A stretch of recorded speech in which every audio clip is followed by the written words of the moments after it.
bleed green? Are you an ultimate Eagles football fan? Well, you're in the right place. Ready? Right. This is Birds 365, hosted by the new Mac and Mac, Jody McDonald and John McMullen. Here we go. Who collectively have covered and talked about more than 50 plus years of Eagles football. Kick off your day with Birds 365. You'll get debate. We love to argue. You'll get the real story from inside the locker room. And you'll hear from some of the great football minds from around the region. You're about to become an Eagles insider. Get in the game. Join Jody Mack and Johnny Mack and join the football community that flocks to Birds 365. Birds 365 starts right now. Welcome to the NFL. Let's go. Go.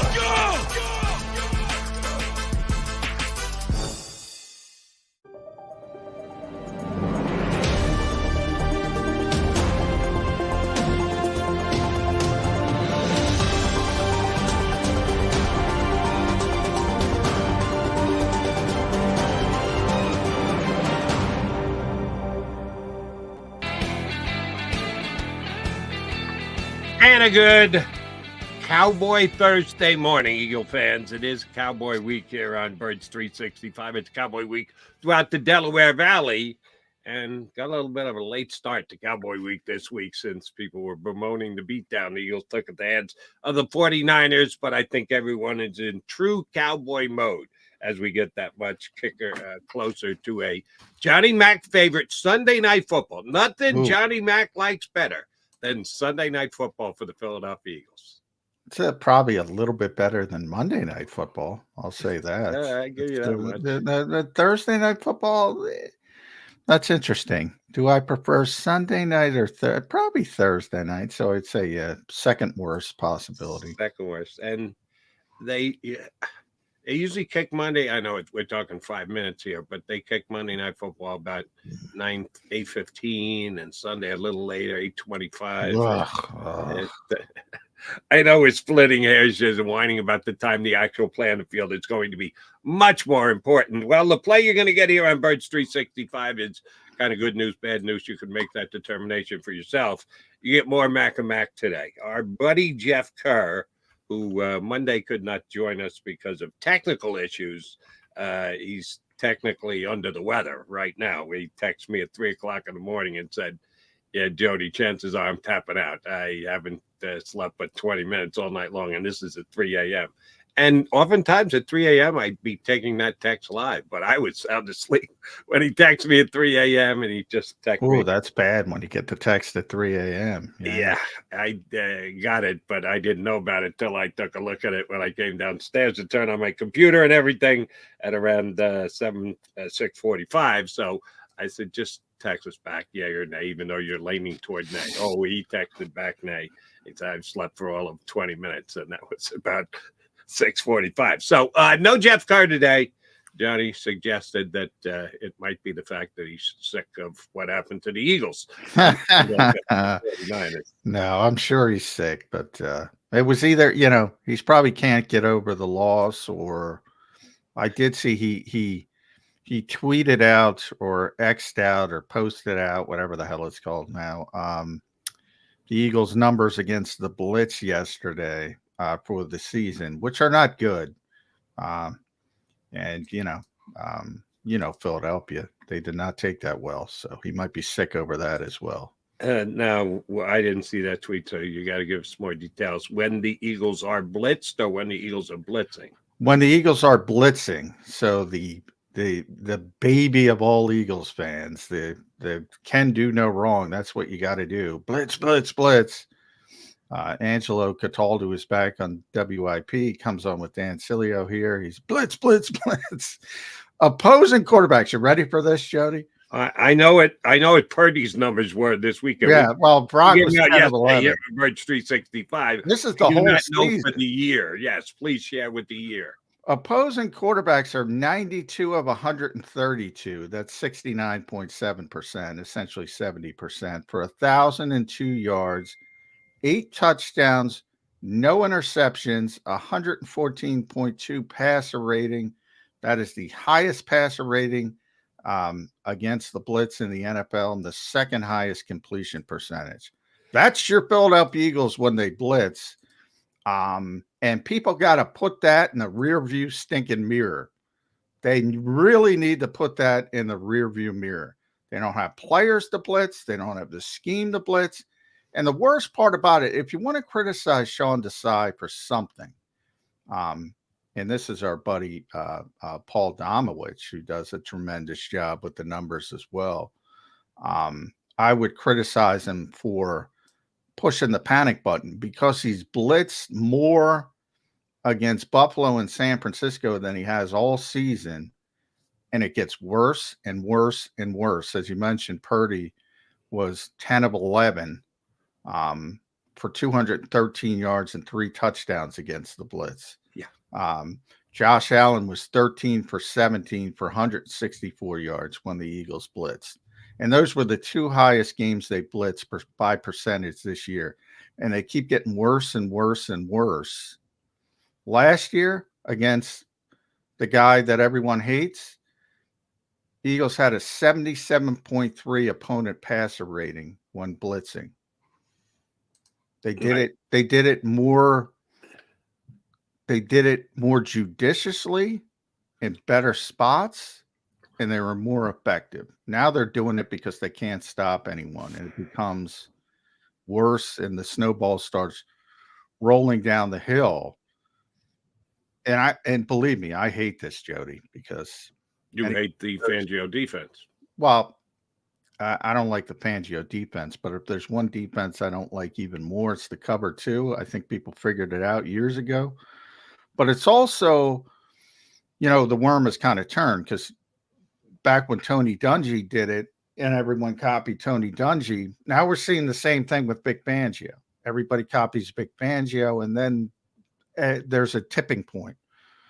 Now, if you go back to cover 2, nobody plays it as much anymore. Everybody plays it at some point. But if you look at the talent on this team, and Shaq Leonard really drove it home for me, because as he arrived and I got to meet him yesterday, Matt Eberflus, Indianapolis, cover 2, big, long, lengthy linebacker. Same thing with Zach Cunningham. Nick Sirianni brought up the Jim Boeheim 2-3 zone in college basketball to compare those 2 guys and their length and angles in the passing game as coverage players. James Bradbury, one of the best zone cover corners in the NFL. You have a young safety who's making some mistakes now in Reed Blankenship. You have new players, Kevin Byard and Shaq. Even Bradley Roby, guys who've come in season. Communication's been an issue. Barrett said it yesterday. Barrett also ticked off.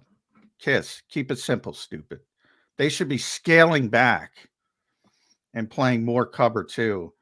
And I guarantee the Eagles defense gets better. Will they do it? They love this scheme. They love it. Right. So I don't think they'll be moving off it anytime soon. And for that week that our boy Nicholas Morrow got the 3 sacks. That was the only effective blitz week the Eagles really had all year long, that they actually made it work because it wasn't expected at that time. You have to try and catch the other team off guard when you come with a blitz, and the Eagles just haven't been able to do that. So, yeah, the mantra of please blitz more isn't working for them this year, and I don't see any reason why it would turn around anytime soon. So they're going to have to get it done with their standard Fangio defense. And you did mention Reed Blankenship, and I had him written down as one of my notes today. Everybody in this town loves Reed Blankenship for several different reasons. Number one, undrafted free agent, the underdog. Philadelphia loves it. The undrafted free agent who got all of a $5,000 signing bonus. Oh, everybody loves it. He's the underdog. I got to love him here. He does play really hard. And as you've told us, others have told us, he's amazing that after the game, he looks like he could go shoot a GQ cover model spot. That he just never sweats, perfectly coiffed. You and I doesn't don't have to sweat, worry about that. goes out, plays with his heart on his sleeve, and then comes back and looks great doing it. So a lot of people like Reed Blankenship for non-football thing, not actually what he does on the field. I don't want to say he's playing badly, but he's going to, and rightfully so, be compared to CJGJ last year, who tied for the league lead in interceptions. Blankenship has 2. He doesn't have a forced fumble this year. He hasn't recovered a fumble. He's gotten 2 INTs. His tackling is good. It's solid. It's not like he's separating guys from the ball. He had the one great tackle against the Cowboys where he pulled down the tight end right on the half-yard line. That was his biggest play of the year. It was a great one. Don't want to minimize it. Don't forget the one on the sideline where he got his hand or forearm under and turned a what was that, McLaurin, I think, and turned against the Commanders. Yep. That what would have been a catch into a non-catch and maybe won that game. So he's made some big plays. And you mentioned the Cowboys game as well. That was a great tackle, right? I mean, smack dab at the goal line. That was a great tackle. He's played well, but yeah, every once in a while you see some of the issues in coverage. So that dichotomy of CJ, who's one of the best covered safeties in football, and he's not healthy, and the Lions would be even better with him. Mm-hmm. It's different. It's sort of, Deron Bland's and I was talking about Bland with AJ Brown yesterday. He's having just a phenomenal year. I mean, how many pick six does he have now? It's absurd. Record-setting, most ever in the history of the National Football League in one season. So I would recommend don't throw an out route on Deron Bland, but you can beat him, and you saw it last week with DK Metcalf with double moves and physicality, and the Eagles have that with AJ Brown. But anyway, you know me, I like my basketball analogies. I always compare it to the home run hitter. It's like CJ's a home run hitter, man. He's the cleanup hitter. He's the 40 home run guy. He's going to make big plays. That's what Deron Bland does. Reed Blankenship is more of a do your job, quiet, effective player. But you need a few of those playmakers, right? That you were. That's exactly where I was going, John. He could be what Reed Blankenship is, and he could be perfectly fine. But you need someone to be a home run hitter in your lineup. It's fine. You lose a home run hitter. That's okay. If everybody else picks up and hits home runs, they don't have that other guy now. Even though, and I would compare Reed to Marcus Epps. He's Marcus Epps. He's the steady guy. And then you need the other guy who's making plays. And it might be like Bland's a corner. And the Cowboys lost Trayvon Diggs, who's also that guy. So it's amazing that they lost one of those and were able to immediately get one in another direction. The Eagles haven't been able to do that. Kevin Byard has a history of doing it earlier in his career, but he's not the same player that he was earlier in his career in Tennessee. And that's the thing. And Eagles fans are going to figure that out quickly with Shaq Leonard. The resume says 3-time All-Pro. Well, guess what, guys? You're not getting the 3-time All-Pro on December 6th, wherever we are, off the street. Right. It doesn't work that way. It is what it is. They're good. Somebody's got to step up a little bit more, because I don't know about you, John, and I don't know how this is going to play. Going into last week's game against the Niners, I look at this every single week. Sometimes it's a huge factor. Sometimes it's a complete non-factor. And surprisingly, last week's game, it turned out to be a complete non-factor. The number one team in the National Football League, plus minus, and I'm not talking about point differential, I'm talking about turnovers, in the National Football League, is the San Francisco 49ers. They're plus 11 for the year. And the Eagles came into the game at -2, which is 19th of the 32 teams. So you note it, you make a mental note of it, you can't prepare for it, you can't pencil it in. We're going to do something to get turnover. It just doesn't work that way. But it also is a stat that you got to look at and incorporate in. there were no turnovers last week. As bad as that game was, you would think that there'd be something in there that was a key turn of the game, and it was a turn. None. Eagles and 49ers played to a 0-0 draw.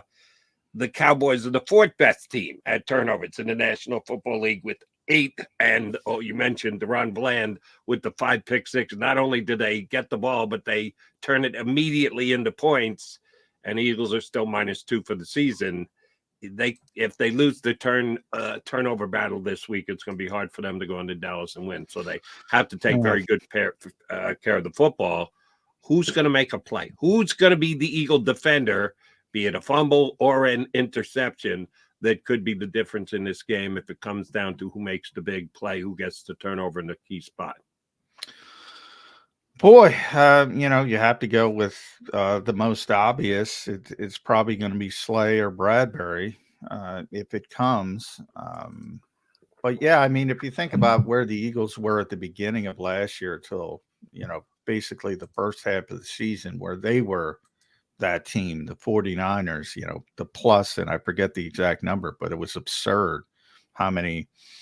And we kept talking, this can't continue. I just can't. And sure enough, it didn't. And it's really been more of a even Steven type deal since that day, since that week when things started to turn. And that's not good enough. And that's something the Eagles have been stressing for a while. But look, I don't, we talked about those 5 starters a lot in the off season. I mean, it's meaningful. They got worse at least, let's see, at least 3 positions, both linebacker spots and one of the safety spots. And you could argue Reed Blankenship and Marcus Epps are a wash. You might even say Reed's a little bit better, but I will say that about Marcus Epps, Reed's already missed 2 games. Marcus was out there for every stinking snap. That's meaningful, especially when it comes to the communication on this defense. And then with Javon and Jalen Carter, I'm the biggest Jalen Carter fan in the world.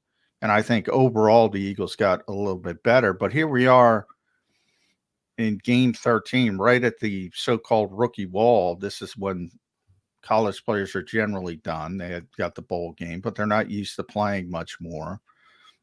We've seen the snaps go up. And then there's the veteran aspect of it. As talented as Jalen Carter is, he's not as savvy as Javon Hargrave. He's not as good when it comes to situational football, and that'll come as he gets more experience. So you could make an argument they got worse at all 5 positions. I think that's being a little bit harsh, but I also think it does prove that it ain't easy replacing players that were on the number 2 defense in the NFL. And I think we're seeing that. And as we just talked about with Reed Blankenship, about what he brings to the table, the type of player that he is, as in comparison, you said better to compare him to Epps than to CJGJ. Well, if he's their best safety, and last year's Eagles' best safety was CJGJ, I think you got to compare those 2. Same thing with Hargrave and Carter on the line. I know he's had a phenomenal year. He's probably going to get Defensive Rookie Player of the Year. You'll accuse me of overrating sacks again, but Javon Hargrave got sacks. Carter's great for pressures, and the fact that he beats his man off the defensive line, you would think would help others get home. If he's not getting home, okay, fine. So long as somebody's getting home. Last year, I know, was an anomaly, but they're not close to as many sacks as they had last year. Part of it is, Hargrave used to beat his man, and he'd get home. Carter doesn't do that, and apparently it's not helping the other guys get home because the drop-off in sacks has been pretty precipitous. So there can be a domino effect when you're talking about the players who play together in a group like the Eagles defensive line. And as you pointed out, for those who just tuned in, the answer is not the blitz, because when the Eagles, they've had 1 good blitzing game. That was Nicholas Morrow, 3 sacks in 1 game. That's it. Out of 12 games, they've had 1 good blitzing game. Other games, it's either been no factor and or a major mistake trying to blitz Brock Purdy last week. He lit them up like a Christmas tree, pardon the seasonal pun, but that's exactly what happened. Yeah, this defense has got to find it within themselves. And by the way, Jody, I was looking at some of the comments, which is my fault, for Jeff's post when he put the blitz out there, put the blitz numbers out there for the Philadelphia Eagles this season.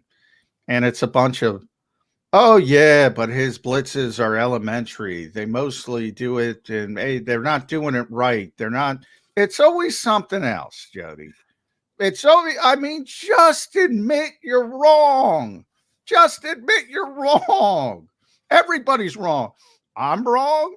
Jody's wrong at times. We're all wrong at times. You don't have to go down with the ship. Lawrence Taylor ain't walking through that door. They don't blitz well. Get over it. Do something else. Oh, by the way, if I had Lawrence Taylor, it would probably cause me to blitz less, because I believe he's going to get. He's part of my front four. And oh, by the way, I don't need a blitz because Lawrence is going to get there anyway. I understood the point you were trying to make, but just it's funny because I had a Lawrence Taylor conversation this past weekend about is he the greatest linebacker of all time? And I said, in his day, he was. Today, he wouldn't be a linebacker. No, he'd be an edge player. Yeah, he'd be Hassan Reddick. I know they still, you look at Hassan Reddick after the game, how he's listed in the box score. It says a linebacker. He's not a linebacker. He's an edge player. He's an edge rusher. Right. And yeah, you're right. Lawrence would be. So, you know, we generally, people that cover the league, break it down to edge versus off ball. And off ball is Mike and weak side. They're all off the ball. And that's the Fred Warners, those types of great linebackers.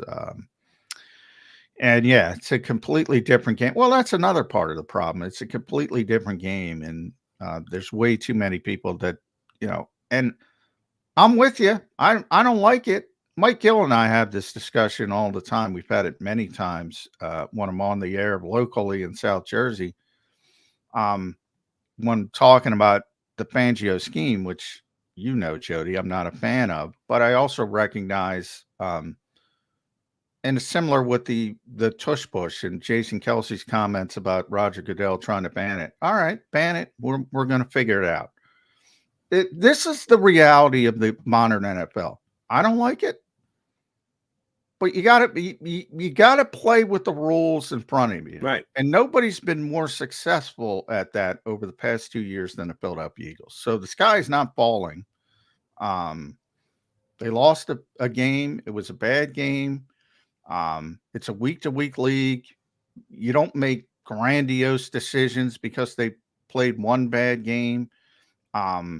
But when it comes to the old school mentality of blitz and run the football and the guys showing up with the run the football, I mean, hey, guys, you got to give it up. You got to give it up. You know, you build the team, follow the money. You build the team. A.J. Brown's on the team. Devontae Smith's on the team. Dallas Goedert's coming back. He's going to play on the team. This is what your offense is built on. Jalen Hurts. They're not going to sit the ball and run the ball like they have Earl Campbell. They're not. Now, if it were 1980 and I had Lawrence Taylor and Earl Campbell, yeah, knock yourself out. It's a different game. And I don't know. People have to recognize. Yeah, but yesterday, I'll tell you, John, I had no problems with the guys who showed up with the sign down in South Philadelphia. Now, it all comes into your own interpretation of what they meant and what the point they were trying to make. Off the game against the 49ers this past week, where the running backs had as few carries as they did, I got no problem. The offensive coordinator stepped up after the game himself and said, yeah, we got to be more patient. We did. We got away from the running game. Now, at some point, the score kind of dictates that the run comes out of your, out Yes, of your playbook. yes. But that The wasn't until numbers- that isn't until late third quarter when you're down that much. So you had Well, 3 quarters to I always- establish the run, and they didn't. So on this given week, if you're talking about just in general, week in, week out, over the course of the season, are we going back to Earl Campbell days? No, of course we're not. That's not the National maybe he Football didn't League. have enough. Maybe he didn't have enough room on the poster board. But if he said, run the ball effectively, I'd say, all right, yeah, that's an argument I can get behind. You got to run the ball more effectively. So I ended up, because this became a big thing. So at the end of the third quarter, because I get this question every week from Seth, at the end of the third quarter, and I've said it to you, and I've said it to Mike, and I've said it to everybody I've been on the air with over the past 15 years, run pass ratio. Tell me what the score is in the fourth quarter. I'll tell you what the damn run pass ratio is. They entered the fourth quarter down 28-13. These same people. Now, I think they threw the ball 20 times. I'd have to add it up. They threw the ball 20 times and ran it 3 times in the fourth quarter. It's going to skew things, right? Right. Well, you're down, and you're eventually down 3 scores. Imagine that they were down 28-13. They came out the next drive, and they ran the football 6 times. These same fans would be incensed. Sure. As the clock was siphoned. What the hell is there? Can he see the scoreboard from the sideline? Yeah. We're down 15 points. As the clock siphons down. I mean, it's at one point they were wholly ineffective, as Jason Kelsey pointed out. And they need to be more effective running the football. And those are the real conversations. Why are they not as effective running the football over the past number of weeks as they were earlier in the season? That, to me, is a legitimate discussion. They were not effective running the football. So at one point it was 65-35. That's not even bad when you can't run it. That's okay. And then came the fourth quarter, and then it gets wildly askewed. To me, this is the most common sense thing in the world, and I can't believe people can't wrap their heads around it. If they're up 3 scores this weekend in the fourth quarter in Dallas, which is very unlikely, but if they're up 3 scores, people are going to say, see, they ran the ball, as they run it 20 times in the fourth quarter versus 3 pass because they have a 3-score lead. Yeah, it drives me insane. One of the many things. You just sparked a thought for me. And I think I meant to ask you this about 2-3 weeks ago, and I didn't. I apologize. So now that I'm thinking about it, I'm going to ask you right now. Just in general, you may know this off the top of your head. You probably don't. I don't. I should just as much as you. Playing with pace, which means no huddle. Tempo, yeah. Tempo. Get up to the line ASAP. You can do it at times. Again, that old scoreboard wasn't real kind to the Eagles last week. Dictates when you're going to play with pace and go no huddle, but you can do it at any time. There's no rules against it, and there are teams that use it more than other teams in the league. And I thought last year the Eagles were pretty effective at using it efficiently. You know, borrow the word you just used about the Eagles running game. They're pretty damn efficient when they played with pace and hustled up to the line of scrimmage and went no huddle. They've done very little of that this year. Very little.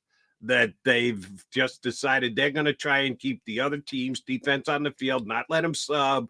You have to have faith in your team as a unit, that they're all on the same page, and Jalen to be able to immediately call the plays. And like, they've done very little of that this year. Why do you think that's the case? I don't think they've done. They usually use tempo at some point in every game. In fact, that's when you think that's an inaccurate statement I'm making in comparison to last year. I don't think they've used much it less.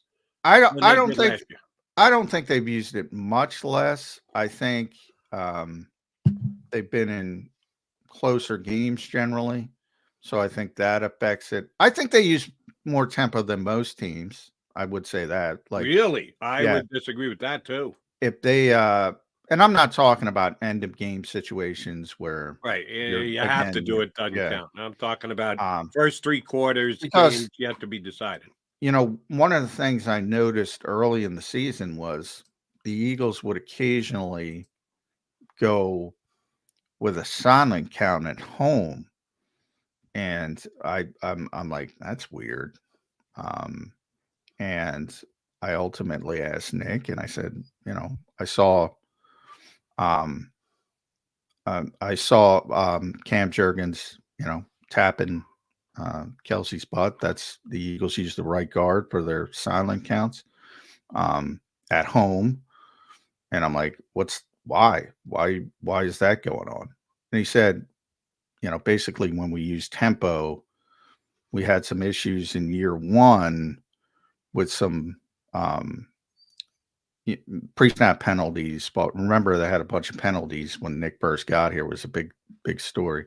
So they had a bunch of pre-snap penalties, and for whatever reason, guys weren't communicating effectively in those type situations, and they were making too many of those pre-snap mistakes. So they went to the silent count even at home when they used tempo.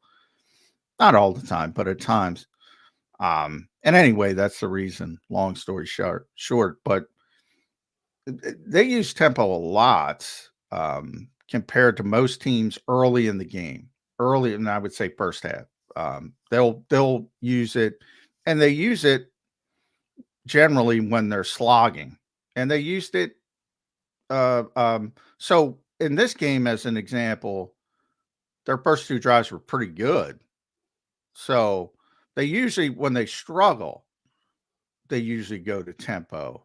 But I would say overall, like motion, the Eagles don't motion compared to other teams. But tempo, I would say, in non-hurry up situations and non-obvious situations, and it's tough to get those numbers, but I would say they use it more than most. You should look up those numbers. No. Yeah, because just in general, you and I have a different belief, and I try and watch a lot of other football games. I have to because I'm on the air on a national show. I think I would not say the Eagles would even be in the top half of the NFL in using tempo in non-score dictated games where you're either well ahead or well behind. Well, what we have this week is the Dallas Cowboys, and the Eagles have a chance to do something they haven't done in a decade, which is sweep the Cowboys in the season series. It was only a couple of weeks ago that they beat the Cowboys in a game that kind of hung in the balance last week here. I want to get into it with John a little bit more about the actual matchup between these two things. There are things that favor the Eagles and things that favor the Cowboys. And right now, speaking of favored, Cowboys are 3.5-point choice. Back-to-back weeks, the Eagles have been underdog. People were in a lather last week when they were an underdog to the 49ers at home, and we now know what the final score is. I wonder if it bothers you as much that they're underdog against the Cowboys this week. McMullen, McDonald, your Mac and Mac guys, talking Eagles-Cowboys here on Birds 365. Go to get your game on. Go for the beers. Go for the cheers. Go for the hit and the hits. Go for the stakes and the stakes. Go to get your parlay on. Go to get your party on. Go for the scene. Go for the screens. Go for the gallery. Go for the win. Go to Ocean. Visit theoceanac.com to plan your visit. At Pond Lehocky, we've recovered billions of dollars for our clients, and we're confident we can do the same for you. With over 250 years of combined courtroom experience, we've helped over 100,000 injured clients obtain some of the largest settlements in Pennsylvania. One conversation is all it takes to help you and your family get back on track. If you've been injured in an accident, give Pond Lehocky a call. They're carving them up and good play calling along the way. First and goal at the 6.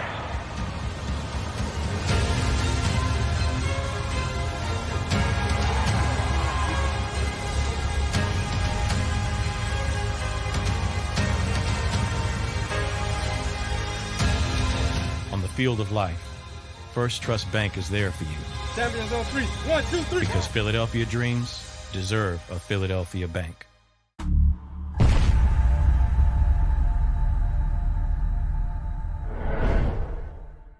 We're here to show you a better way to spend your state income taxes and get the money to where it's needed to most to the thousands of qualified kids. What we like about Blocks is they really know where the need is. This program ensures that their dollars come 100% into these kids for their tuition assistance. If you are able, Blocks makes the EITC piece go very quickly and very smoothly. Turn your PA State tax liability into need-based scholarships and receive a 90% tax credit. Underdog Fantasy has a way for you to play alongside your favorite football team all season long with their Fantasy Pick'em game. You pick between 2 to 5 players, select whether they'll go higher or lower on one of their stats, then do what you usually do on a Sunday, watch the games. You can win up to 20 times your money in a single game by going 5 for 5. It's a fantasy game, and the Sports Betting Show wants you to get involved. Go to UnderdogFantasy.com. When you sign up, use the promo code WIN, and Underdog will double your first deposit up to $100. That's UnderdogFantasy.com. Use the promo code WIN. Do you stream on a Roku, Fire Stick, Google TV, or Apple TV? Now you can watch 6ABC 24/7 with the 6ABC Philadelphia streaming app. And the big story on Action News? Search 6ABC Philadelphia and start streaming today. EAGLES, Eagles.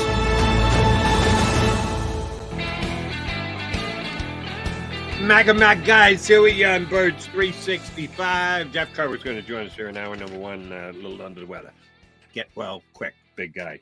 And Kurt said, I'll be good by Monday. I promise you, I'll be in Monday. I feel bad that I didn't hop in this week. Take care of yourself. We'll talk to you on Monday after a Cowboy win or an Eagle win. Let's see. We're going to talk a lot about the matchup here. Eagles side of it, John. Injury report yesterday. More good news than bad, I at least would say. And the injury report is, again, an estimation at this stage. We're not going to know till Sunday on some of these guys, but it is a foregone conclusion that Dallas Goedert's going to play, right? Yeah, he's playing. And he was a full go at practice, only an estimation because it's a walkthrough, but barring something happening at practice, which occasionally does happen, he's going to play. So, yeah, by the way, walkthrough, which means you're not given any access on a walkthrough day to the. Not to the actual walkthrough. We have Right. locker room access, so we get to talk. Dallas talked, a bunch of guys. I talked to AJ for a long time. We got to meet Shaq Leonard, who got number 50, by the way, but Christian Ellis got cut to make room for Shaq Leonard. He typically wears 53. There's a lot of big number people. I could care less, but so we'll see how that shakes out. But I expect Christian back if he clears waivers. So, and he might not, by the way, because the Eagles are a good team. And I want to get to Christian. Let's finish up Goedert first. I did see video. No, was it old video, stock video of him catching balls yesterday in sweats, or did they? Was that just purely Eagle video? Well, it could have been Eagles, but I didn't see it. But yeah, no, there's no independent media outlets. Right, because I was when I saw it, I'm like trying to judge. Well, let's see if he can catch him. And he wasn't doing it. It wasn't like it was just him playing catch more than anything else. It wasn't. Yeah, that was probably last week. Last week he was out there catching football. It was probably last week. Okay. So, but seeing him, he got a chance to talk to all the guys in the locker room. He's, and I know he at least hinted at, there were reports last week that he thought he could have gone last week, and the Eagles went cautious with them. He thinks he's damn close to 100%. I think he used 85, 90, I think is what he used. But yeah, he's ready to go. The Eagles, I mentioned, Dallas is probably too honest for Nick's liking. I had talked to him sort of one-on-one, and he told me that he felt ready to play, and he didn't think that they were going to let him play because they wanted 4 full weeks. I think I said it on the show last week, and it would have been 3 weeks and 6 days. And he thought that way because of last season when he had a broken bone in his shoulder. and he said he was ready to go. And they held him out because they wanted. There's a certain amount of time a bone needs to heal. And evidently they're very stringent on it, but now he's past that line. So that's the difference between this week and last week. But he definitely felt ready to play last week. So, nobody's 100% this time of the season. So that was one of the things we talked about with David Carr's criticism. I mean, nobody's 100%. If you're out there playing, you're getting banged around. Right. And I loathe to try and figure out exactly how many yards Dallas Goedert's going to get this week.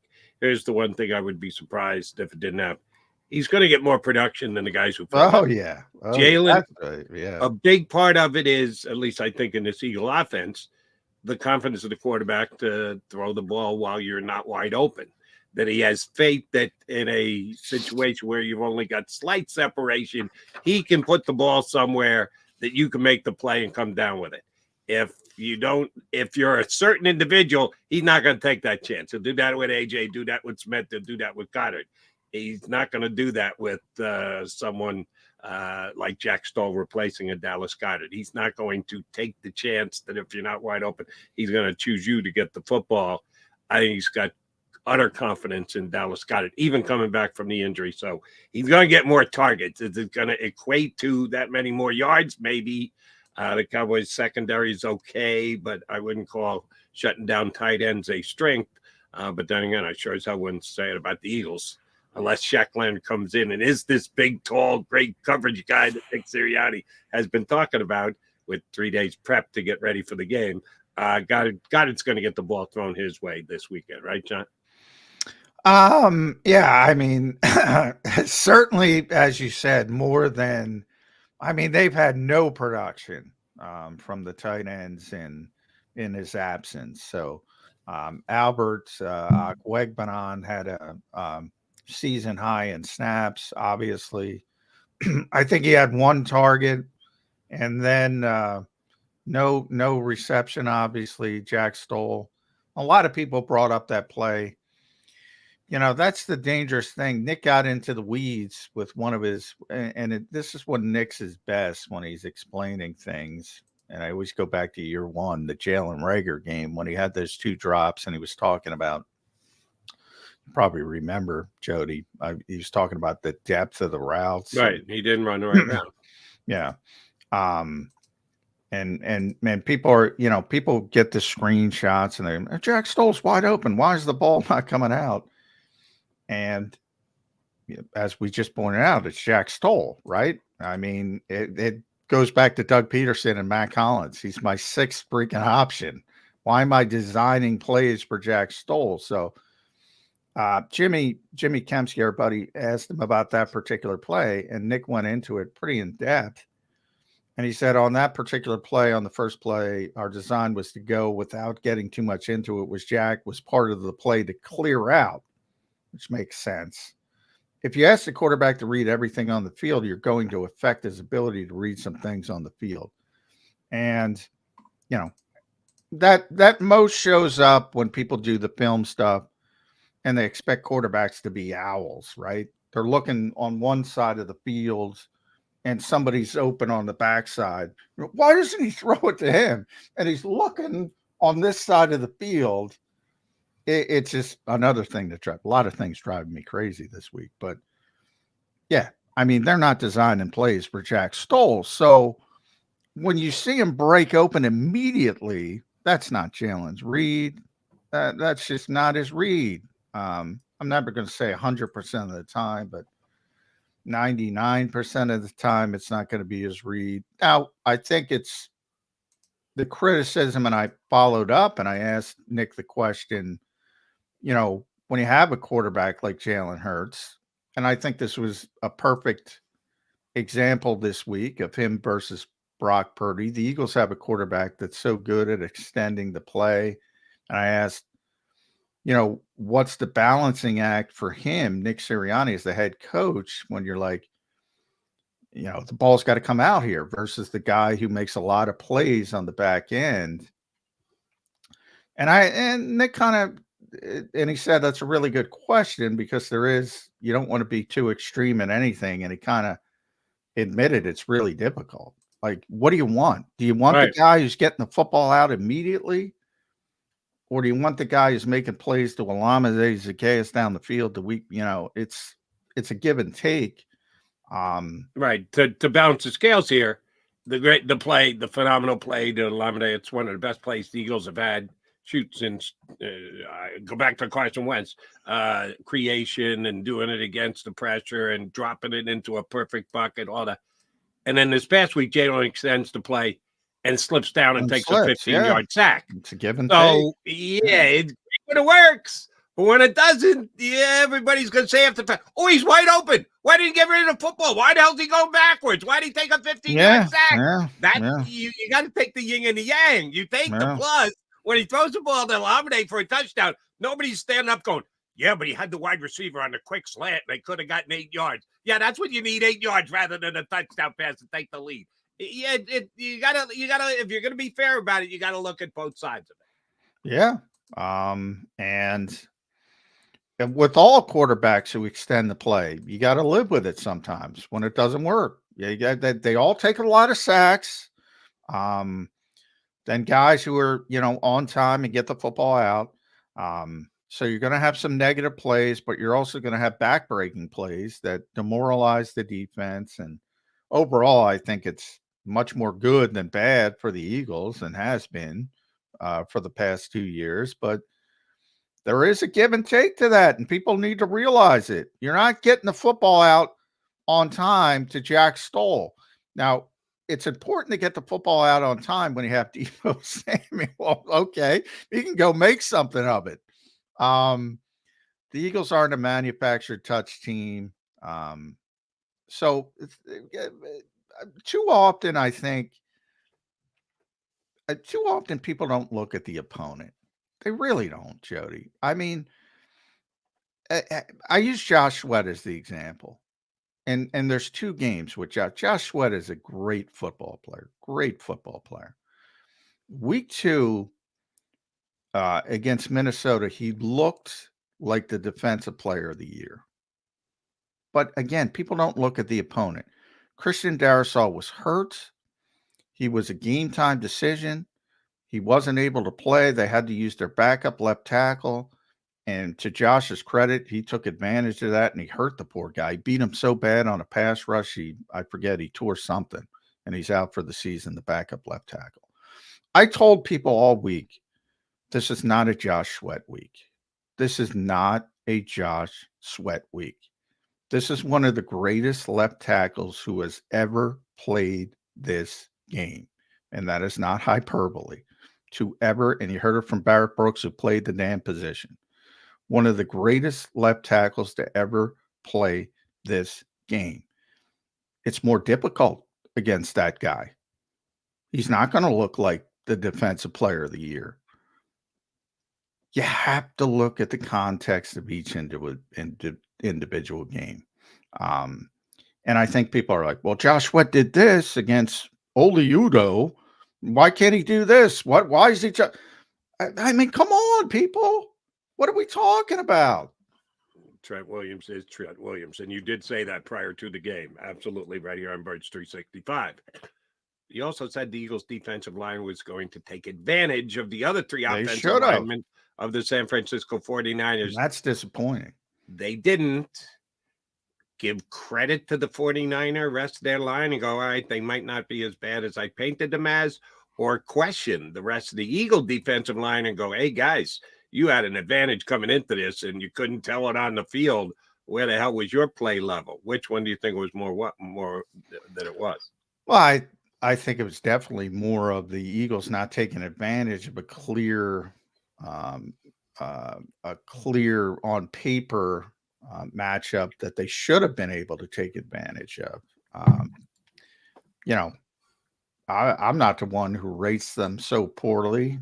You can look at PFF, whatever you want to look at. I mean, those are, when you talk about the 49ers, you talk about a lot of things, right? But you don't generally talk about, You might talk about McCaffrey or Kittle or Debo or Ayuk or Brock Purdy or even, Elijah Williams. I got it. Why did you order them the way that you ordered them? Well, because I think those are the best players on the team. And I didn't even bring up Trent. Trent's number one. No, I mean the fact that Purdy was fourth. You went to 4 different offensive because players. I went in order of who I think the best players are. Right. And I didn't put Trent Williams in there. I would guarantee you that Brock Purdy doesn't thank you when he makes his acceptance speech for the MVP. Well, that's fine, but he's not even the MVP on his own team. The MVP is on his own team is Christian McCaffrey. He's very good, as I said. He's Mo Cheeks. He's not Julius Erving.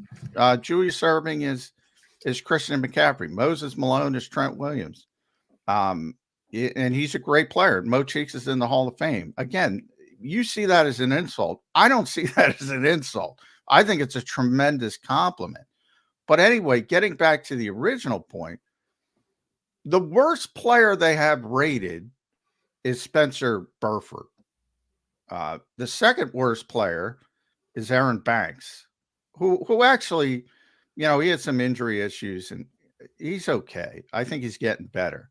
Then it's Colton McKivitz, who they should have taken advantage of, and Jake Brendel. Every single one of those guys is worse than Ray McLeod and Elijah Mitchell. Never mind the big stars. And we can argue about the big stars and who's the biggest star and whatever.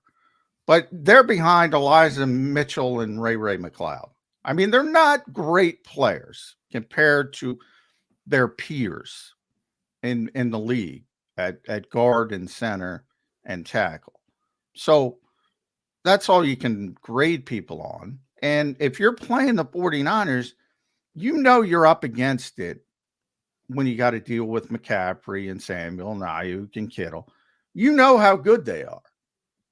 And probably, all right, they got the advantage in these types of situations. So you have to take the advantage where you have the advantage. And the Eagles didn't do that. Was it because they played so many snaps? A lot of people have used that. To their credit, they didn't use that as an excuse. I think it mattered probably a little bit. They certainly came out like a house of fire and fell off really quickly. But they did not take advantage of the same thing happened in the Super Bowl. We're all sitting there and you can say the field and all right, Kansas City's got this and Kansas City's got that. But how's Andrew Wiley going to deal with Hassan Reddick? And well, he did on a particular game day. There could be a lot of reasons for that. Same thing. Long term, if they lined it up 10 times, I think the Eagles' defensive front is going to eventually, have some good games in those 10 games. And hopefully, if they see each other down the road, that happens for the Eagles. But if it doesn't, they're going to get waxed again because they can't deal with those playmakers. No, I don't know too many guys in the league that can stop the leading MVP candidate in the NFL right now. That would be the quarterback of the 49ers, Brock Isn't Purdy. Dak in front? Depending on where you look, it's either Purdy or Dak. So, and Purdy is in front, and more than Dak is.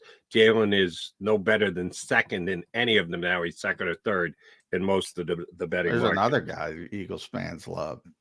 Dak Prescott's having a great season. Yes, there are a couple betting markets where he is, and all three of them are close. It's like 300, 350, 400. And then a pretty good drop off. Mahomes, off the loss last week, has dropped down to fourth. He's like 8-1 as compared to the top three, which are Purdy 1, Dak 2, Hurts 3. And Dak Prescott is 8-4 lifetime against the Eagles in the games that he started. Some of those have been against Eagle backup quarterbacks. I said this the day they put out the schedule, saw the 2 Cowboy games against the Eagles where they fit on the schedule and looked like they were both going to be at important times. And damn, if it hasn't played out exactly that way. I say, here's the only thing I root for. That Jalen Hurts gets to face off against Dak Prescott twice. Because last year, Jalen won, Eagles beat the Cowboys. Dak didn't play. Cowboys won, Cowboys beat the Eagles. Jalen didn't play. I wanted to see Jalen against Dak twice this year. We saw it once, and truth be told, Dak did not play badly. He threw for like 150 more yards than Jalen did. It was like 367 to 205. So Dak did not play badly. Yeah, remember the fourth quarter in that game, though. Eagles had the big lead. By the way, does everybody forget that game? We can go back to the running game as well. I think because I was doing a lot of running stuff yesterday because of the guy with the sign. So against the Cowboys, the Eagles had 33 runs versus 23 passes. And they got too conservative. They had the game won in the fourth quarter, got all conservative, and here comes the Cowboys going down the field with CeeDee Lamb just killing Sidney Brown and Eli Ricks. And then was the bye. Then the Chiefs, there were 27 runs versus 22 passes. Then the Bills, 32 runs versus 31 passes. It's almost like the fans were waiting for a loss and saying, oh, they lost the ball. They lost. So run. They have been running the ball. They're fifth in the league when it comes to running the ball. It's running the ball effectively. And that Dallas game, they got too conservative. They got way too conservative, way too early against an explosive team. And they let Dallas back in the game. And to be honest, Dallas should have stole that game. They had first and goal. Could have. I don't know if I'd say would have. They had first and goal, Jody, at the 5 or 6. I forget. And they went back. Remember, they went backwards. Yeah, they had the penalties. 31. Yeah. Yeah, they should have won that game. They should. And I criticized Dak. I remember I criticized him. Lack of situational awareness. You got 4 shots with CeeDee Lamb against that secondary at the 6-yard line. That's what it should have been. They had to delay a game from a veteran quarterback in that situation. Yeah, I'm sorry. I go, you go could, I go should. Eagles fans should be thrilled to get out of that game with a win. And you might be right, because the last time I said, can I buy a different consonant, Vanna, it would have been the 49ers talking about the NFC Championship game last year. If they had said we could have won the game with Brock Purdy, I don't think anybody pitches a bitch. I think most people go, all right, you got confidence in your team. Understood. Yeah, you could have won, right? But the fact that they all stuck with we would have won the game, which makes it definitive. It's going to happen. It would have happened.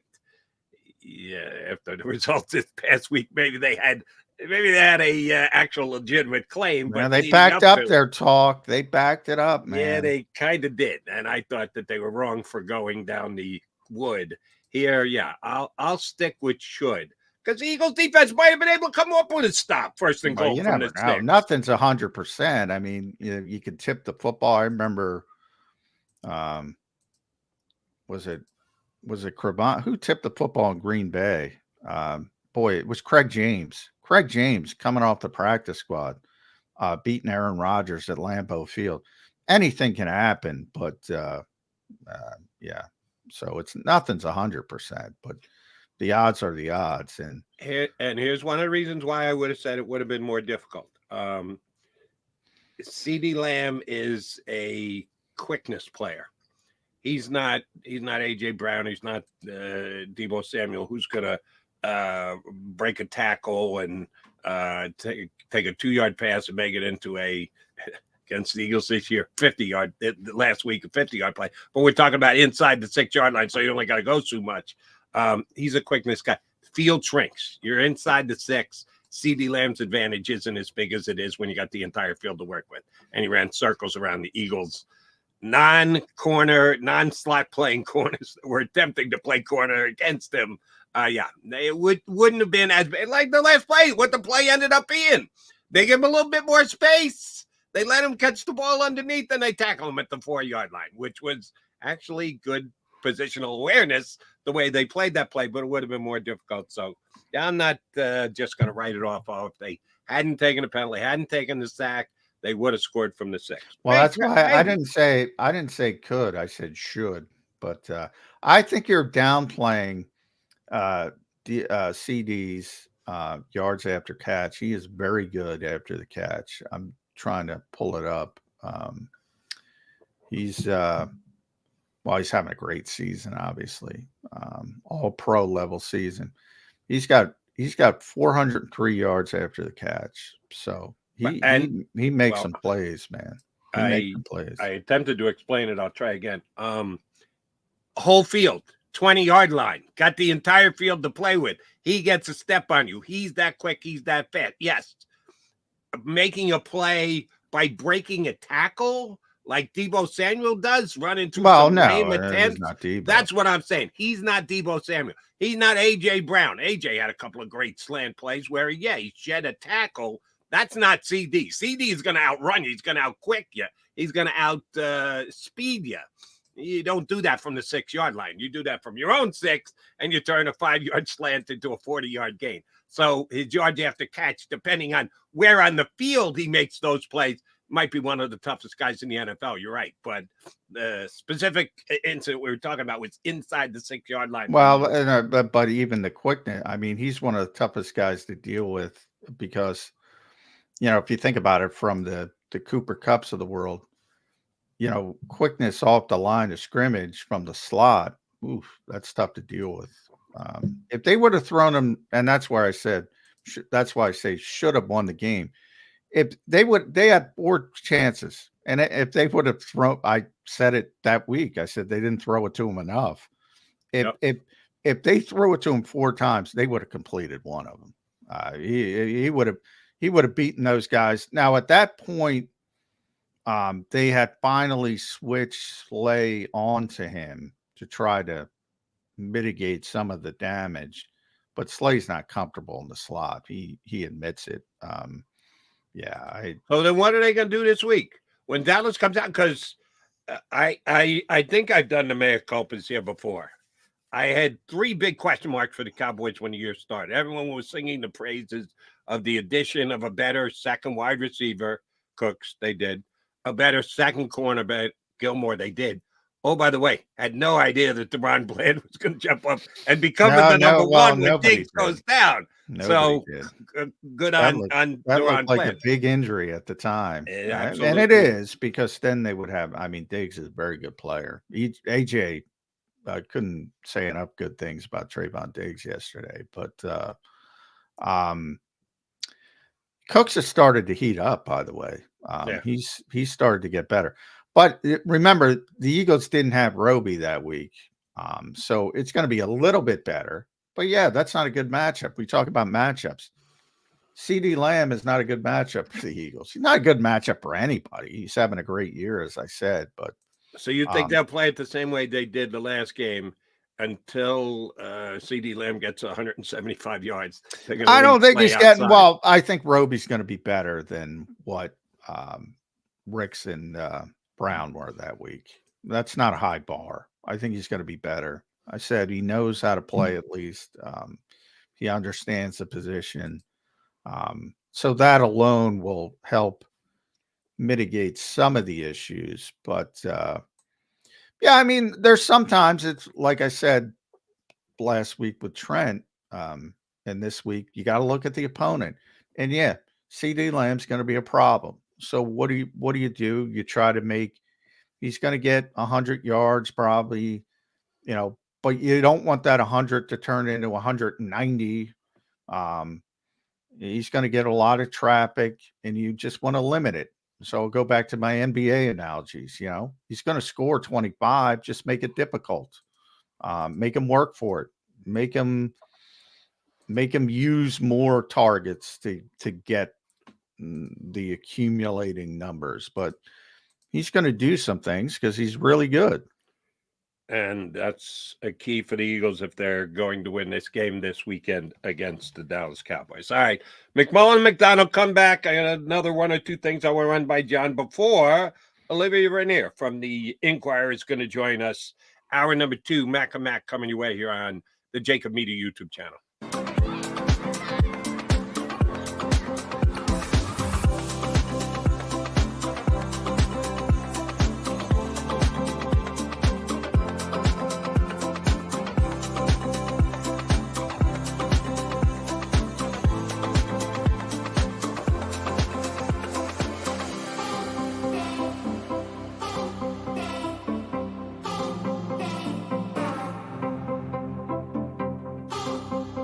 If you own a company and you're not producing a podcast, you're missing out. The public consumes messaging when they're ready. Join the professional podcast network of companies and let JAKIB Media Partners put you in the podcast arena. Come to our professional studio, or we'll come to your place of business and professionally produce your company podcast. Call JAKIB Media right now at 267-261-3428. 267-261-3428. My name is Dr. Bruce Grossinger, and I'm the medical director of Philadelphia PRP and Stem Cell Institute. I'm reaching out to those who suffer from spine and joint pain. We use treatment methods that require no surgery, no scalpel, no drugs. Running, walking, or whatever your desires are, Dr. Grossinger is where you need to come. You can benefit from the same PRP and stem cell treatment as Wilbert Montgomery. Call us now at 610-222-5675.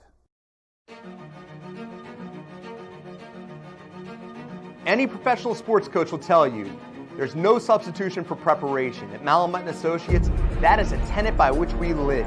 We prepare from day one for victory. Anything less is not acceptable. Underdog Fantasy has a way for you to play alongside your favorite football team all season long with their fantasy pick'em game. You pick between 2 to 5 players, select whether they'll go higher or lower on one of their stats, then do what you usually do on a Sunday, watch the games. You can win up to 20 times your money in a single game by going 5 for 5. It's a fantasy game, and the Sports Betting Show wants you to get involved. Go to UnderdogFantasy.com. When you sign up, use the promo code WIN, and Underdog will double your first deposit up to $100. That's UnderdogFantasy.com. Use the promo code WIN.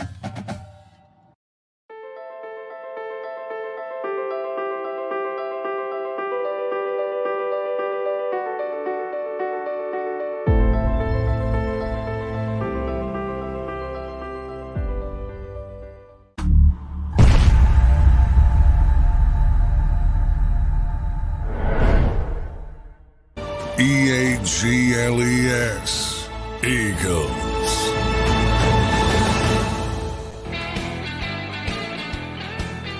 Johnny Mac and Jody Mac, your Mac and Mac guys here on Birds 365, Thursday of Dallas week. Yes, Cowboys on Sunday night. And I would just suggest, if you think the Cowboys are going to lose, if the Eagles are going to win, just to get on the right side of karma, yeah, I'd go ahead and hit that like button.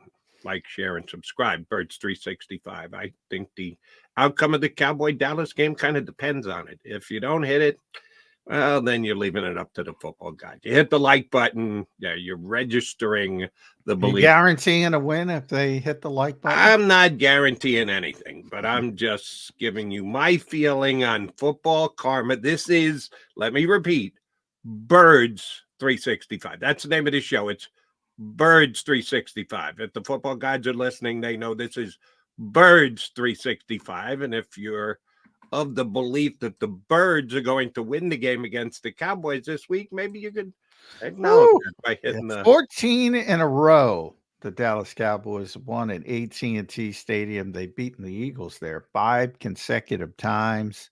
You know, it's funny, Jody. The Eagles haven't been an underdog for a long time until last week. And I think that raised a lot of eyebrows. And, you know, the 49ers proved they deserved to be in the position they were in. But it's interesting. If the Eagles did win the game, I still think the Cowboys would have been favored in this game. Do you think that?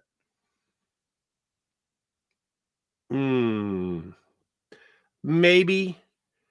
Well, put it this way.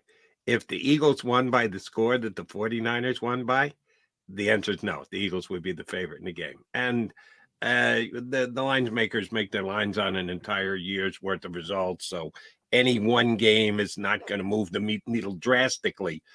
But it sure as hell moved it drastically last week with the beatdown that the 49ers put on the Eagles. So I'm saying if the Eagles had done the same thing to the 49ers, I think it would have been that attention grabbing that would have actually made them a favorite in this game.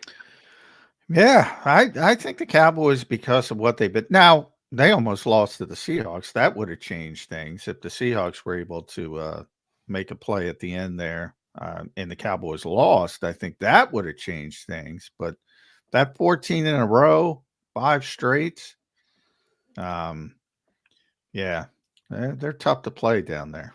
They are, and that's where the Eagles are headed. And one of the reasons why the Cowboys are tough, period, home, away, anywhere, is a guy by the name of Micah Parsons, and we can recant the whole draft day thing. The Eagles actually could have selected Micah Parsons. They didn't want to select Micah Parsons. I'm surprised that, by the way, I'm surprised that doesn't get more play. Well, because obviously Devontae's a very good I'm going to give credit to Eagle fans here. Our streamers, guys who listen to me on WIP, they get it. They know the dynamics of what happened on that draft day night and the way that it all played out. That legitimately, the Eagles did what they wanted to do. And it wasn't that they didn't like Micah Parsons. They weren't going. And again, here's the funny part of it. At the time, now Johnny Mac loves to take a bow on this one, and he's going to do it again because he should. Micah Parsons came into the league as a linebacker.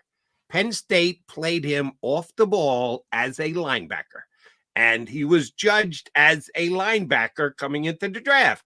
And we all know what the Eagles think about the linebacker position. They're going to use a first-round pick on a linebacker. Not happening. Hasn't happened in decades. Why would it's going to change going into that draft? Now, John, as he has reminded us, said before the draft, well, you gotta take your wins. You take your victory laps when you get them. And Johnny Mac earned and deserved that one because he did say, I see him more as a pass rusher than a side-to-side linebacker. And he comes into the league and he might be the quickest pass rusher in the entire National Football League. So it's exactly what Johnny Mac said. The Eagles didn't know that. I don't even know that the Cowboys knew that. The Cowboys didn't know it. No, they didn't know it. They were playing him at off-ball linebacker. Yeah, you're 100% right. I wasn't saying it because of there was a 0% chance the Eagles were taking Micah Parsons. I'm not saying it because of that. But you know how fans tend to be. It's revisionist history, and he's turned into what he's turned into. And I'm surprised there hasn't been more revisionist history. Same thing with running the ball, blitzing. You know, run the ball. We lost the game. Run the ball. We lost the game because we didn't. There were 75 issues before you get to that. But run the ball. Blitz. We're having trouble. Blitz. Well, yeah, we're terrible at the blitz. We can't stop Brock Purdy at all with the blitz, but blitz again, just blitz differently. I thought there would be more revisionist history because of what Micah has turned into. I'm pleasantly surprised that there hasn't been. And oh, by the way, they did take Devontae Smith. If they had taken a bust of a player, whether we thought the Eagles had a 0% chance, then there would have been. Yeah, you're right. Oh my God, what the hell was Howie Roseman thinking? What an idiot, Bubba. They got a really good player at a different position that they felt at the time. Shoot, A.J. Brown wasn't here yet. How badly did they need Devontae Smith? Oh, man. Yes, they did. So I think you're right. If it was a bad player, there would be more. You're right. But they got a very good player, so that helped as well. But yeah, I mean, more so, you know, Micah went 12th.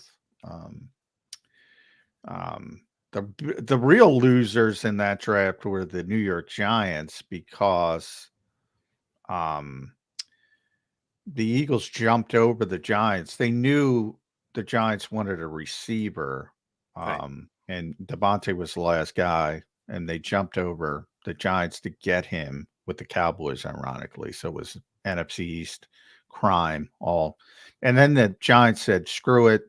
We're going to trade back, and they drafted Kadarius Toney with like the 21st or 20. And that's another one I got right. I said that's horrible. The last guy. There were 2 top wide receivers, Waddle and Smith.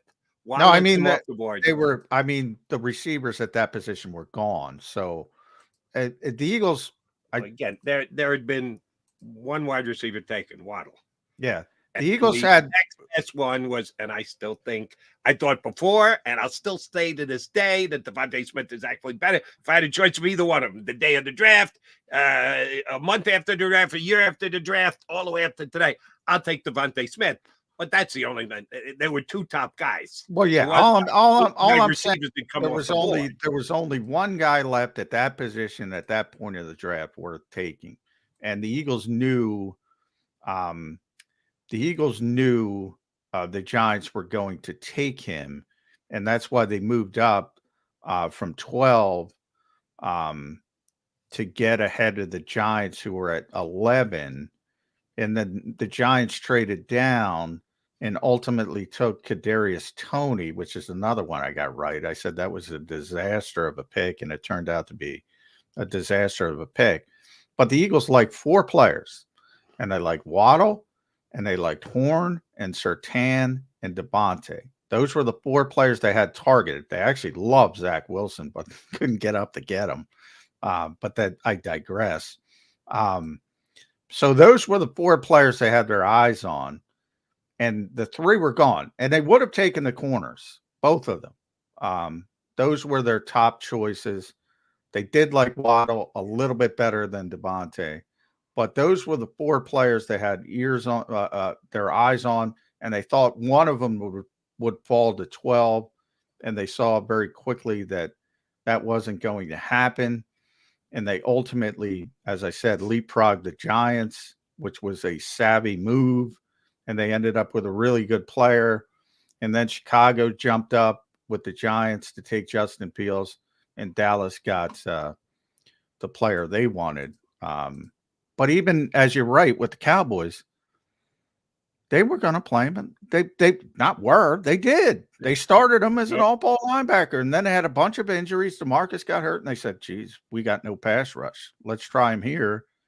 And bang, turned into Micah Parsons. And, oh, by the way, again, if somehow the Eagles pick and the other guys that the Eagles had rated ahead of Micah Parsons had turned into stiffs, then, yeah, we'd be second guessing. They were all good players.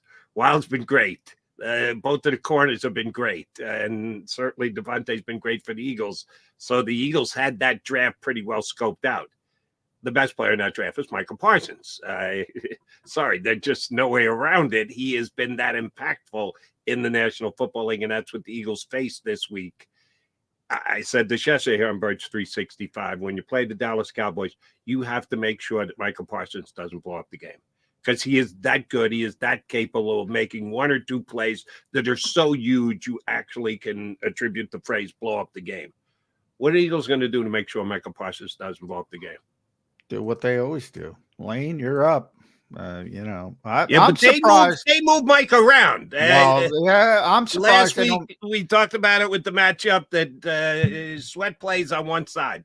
They don't move Sweat and guys inside out all that much. They don't even stunt all that much on given plays. Forget about lining them up at different positions. He's on the side against Trent Williams. Yeah, good luck with that, Josh. We know you're up against the big bad guy. They move Parsons around. He doesn't just lock in across the lane. I'm very surprised they don't do it more. And you're right, but they have been, and it's a mistake. And Lane has handled Micah Parsons better than anybody else. And that's no surprise. He just did it again to Nick Bosa. And he handles Nick Bosa better than anybody else. Oh, yeah. And I'm surprised. I wouldn't even put Micah near Lane Johnson. I'd say, DeMarcus Lawrence, buddy, all right, you handle that. And I'm going to try to take it. And by the way, Jordan Mailata is pretty good. But I would Lane, and I would use Micah inside, and they do all these things, but they don't do it enough. And they got to get him away from Lane Johnson.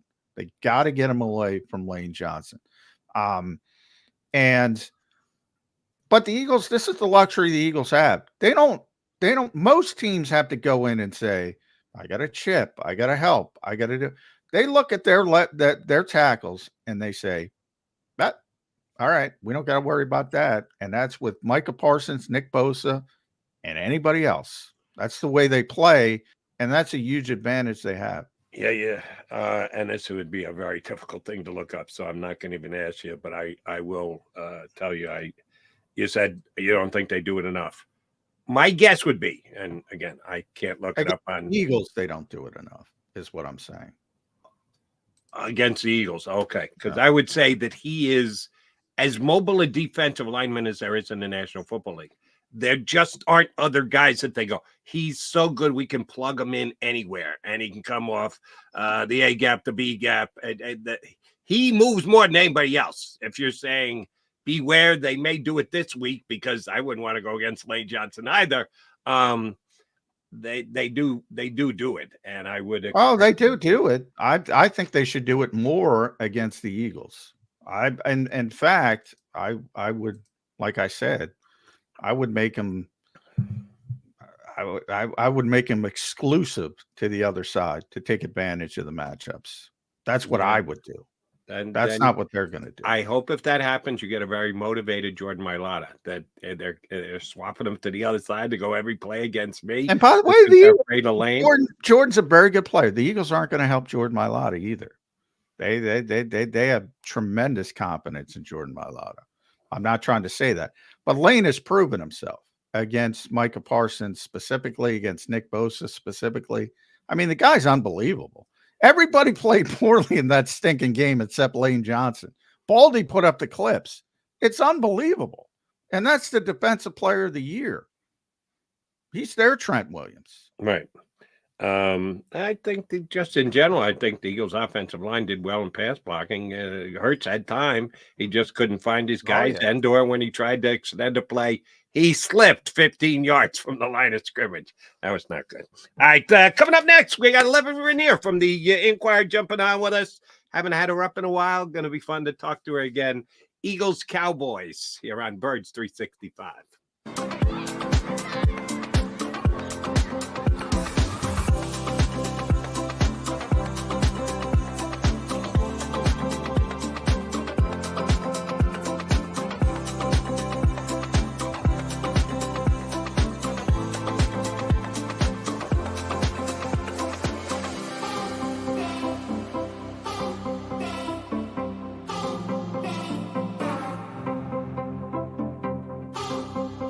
If you own a company and you're not producing a podcast, you're missing out. The public consumes messaging when they're ready. Join the professional podcast network of companies and let JAKIB Media Partners put you in the podcast arena. Come to our professional studio, or we'll come to your place of business and professionally produce your company podcast. Call JAKIB Media right now at 267-261-3428. 267-261-3428.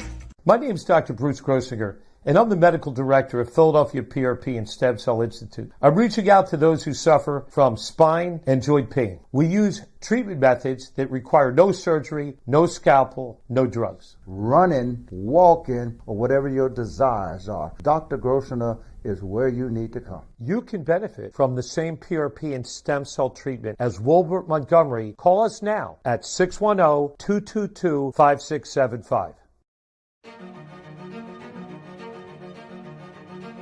Any professional sports coach will tell you there's no substitution for preparation. At McMullen Associates, that is a tenet by which we live.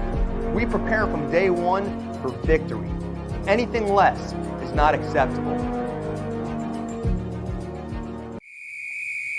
Underdog Fantasy has a way for you to play alongside your favorite football team all season long with their fantasy pick'em game.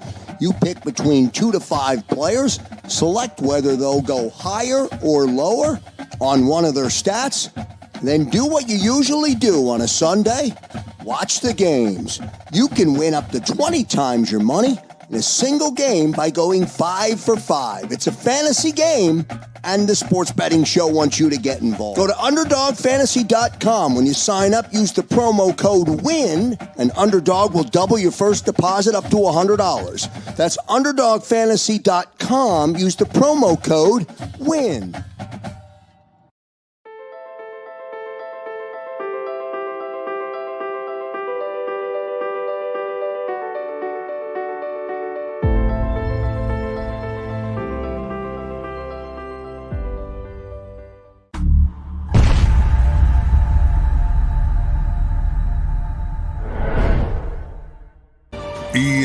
EAGLES, Eagles.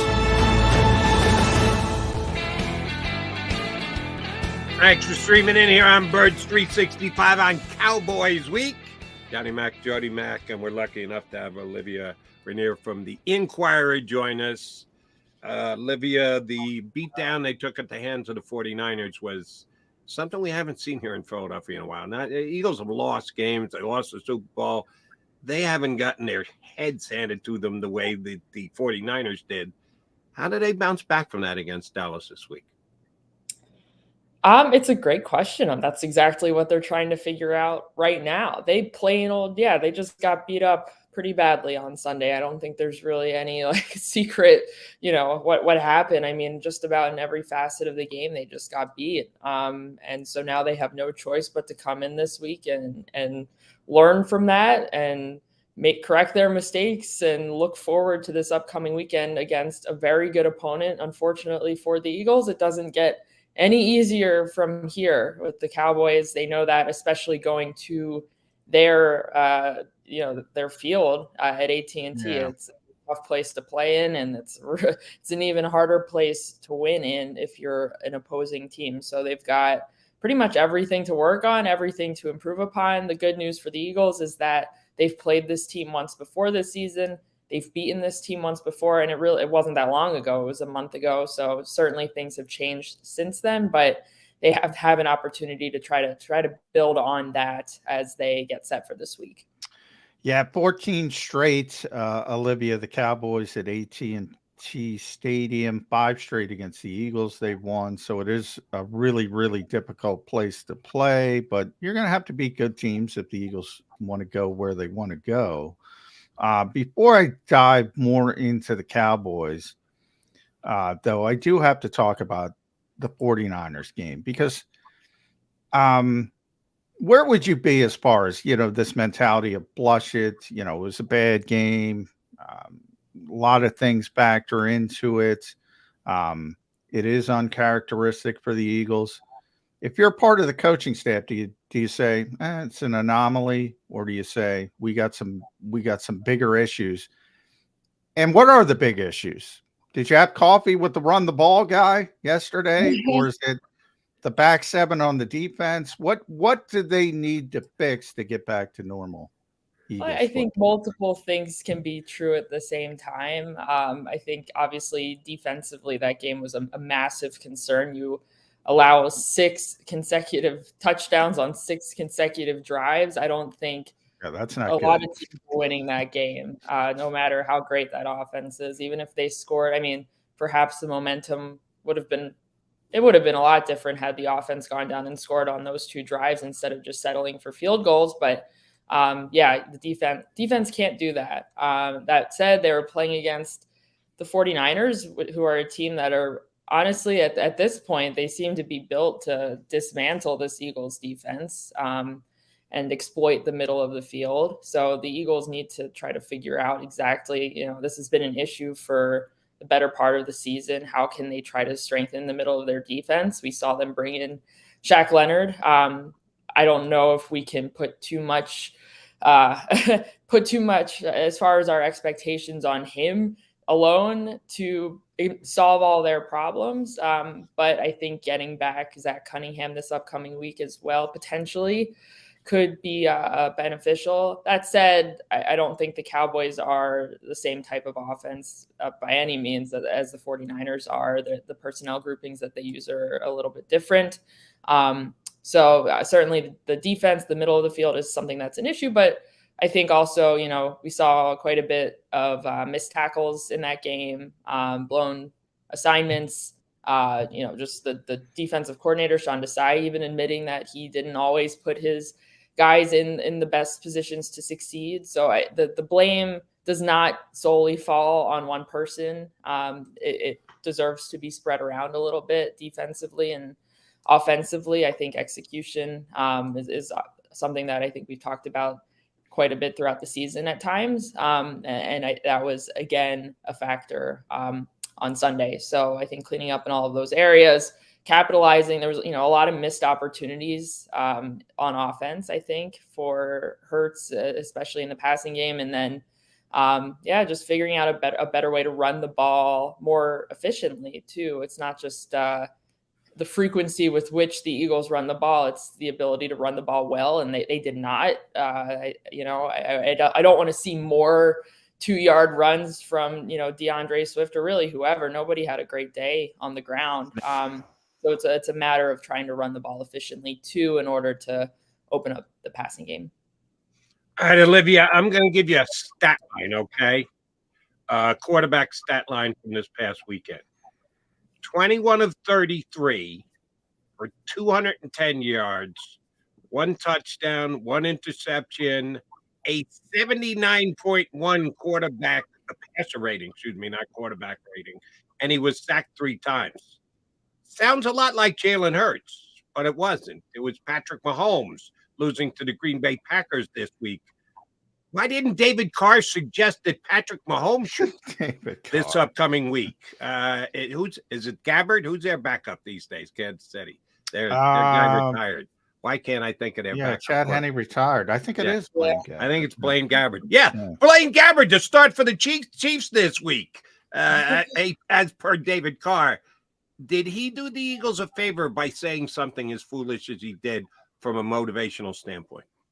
I don't know. Nick Sirianni likes to say, that you pick and choose what you use to motivate you. If I'm Jalen Hurts, and Jalen Hurts, he doesn't strike me as the guy who's using a ton of external motivation to get himself going for this week. So to me, I don't really think that David Carr's words should mean anything to him. If he wasn't motivated before to win this game, I don't think he would be in the position that he's in right now. But, if it's a little added boost and they can use it in a healthy, productive way, by all means, go for it. But at the end of the day, a lot of people, everyone has opinions. And I would say for them, the certain opinions should not matter. What we do, really, what we say should not matter to them. I wouldn't understand why it would matter. What David Carr says to Jalen Hurts, it's not for him. It's for